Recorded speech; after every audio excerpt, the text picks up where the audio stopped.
Oman के साहिल के करीब एक तिजारती जहाज पर होने वाले अमरीकी हमले में मारे गए भारतीय शहरियों की तादाद 3 हो गई है। कुछ इब्तदाई रिपोर्ट्स में भारतीय बहलुकीन की तादाद 2 बताई गई थी।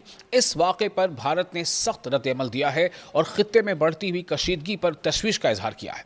ओमान के साहिल के करीब बहरे अरब में एक तिजारती ऑयल टैंकर सेटेबिलो पर अमरीकी फिजाई हमले यानी एयर स्ट्राइक के नतीजे में 3 भारतीय शहरी हलाक हो गए हैं। ये जहाज पालाऊ के झंडे तले चल रहा था और इत्तलात के मुताबिक ईरानी तेल ले जा रहा था। जहाज पर कुल 24 भारतीय शामिल थे। भारतीय हमले के अफराद मौजूद थे। हमले के बाद ओमानी बहरिया ने फौरी कार्रवाई करते हुए बाकी 21 अफराद को महफूज तरीके से बचा लिया। इस इमदादी काम में ओमान में मौजूद भारतीय सिफारत खाने ने यानी वहाँ जो भारत की जो एम्बेसी है ओमान में, उसने भी काफ़ी ताउन किया।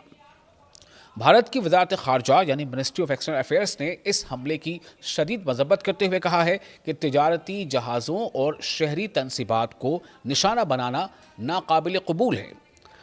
मिनिस्ट्री ऑफ एक्सटर्नल अफेयर्स ने खित्ते में अमन और इस्तेहकाम के लिए फौरी तौर पर कशीदगी कम करने और सिफारती मुज़ाकरात को आगे बढ़ाने पर जोर दिया है।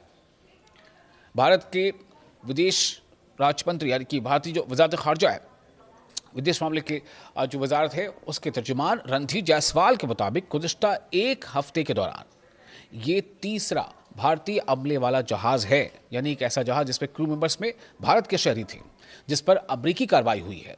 इससे पहले MT मैरिकिस और MT जुरेर्स में भी हमलों का निशाना बने थे। खुशकिस्मती से इन दोनों जहाज़ों पर मौजूद तमाम 44 अफराद को बहिफाजत बचा लिया गया था और किसी जाने नुकसान की खबर नहीं मिली थी। भारत ने कहा है कि बहरी जहाज़ों पर मुसलसल हमले खित्ते में पूरे रीजन में जारी विवाद का नतीजा है, जो आलमी तिजारत यानी वर्ल्ड ट्रेड और समंदरी जो आमद-ओ-रफ्त के रास्ते हैं उसके लिए बेहद ख़तरा बनते जा रहे हैं। इस वाक़े के बाद भारत ने नई दिल्ली में मौजूद अमरीकी सिफारत खाने के आला सिफारती नुमाइंदे को भी तलब किया और अपने शदीद तहफ़्फ़ुज़ात से आगाह किया।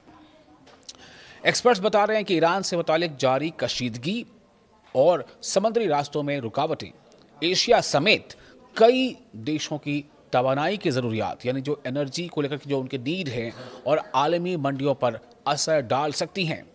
ऐसे में अब सवाल ये पैदा होता है कि क्या आने वाले दिनों में या उसके बाद जिस तरह से अभी लगातार हालात और संगीन होते जा रहे हैं और ऐसा माना जा रहा है कि अगर जिस तरह से धमकी अब डोनाल्ड ट्रंप भी दे रहे हैं और डोनाल्ड ट्रंप की धमकी पर जिस तरह से ईरान का ये कहना है कि वो झुकेगा नहीं, IRGC ने तो बाकायदा हमले भी किए हैं, ईरान के ने हम जवाबी हमला किया है अमेरिका के हमले में, तो इन सब के हालात के मद्देनज़र क्या स्ट्रेट ऑफ हॉर्मुज़ या वो पूरा जो समुद्री रास्ता है क्या वो सुरक्षित है?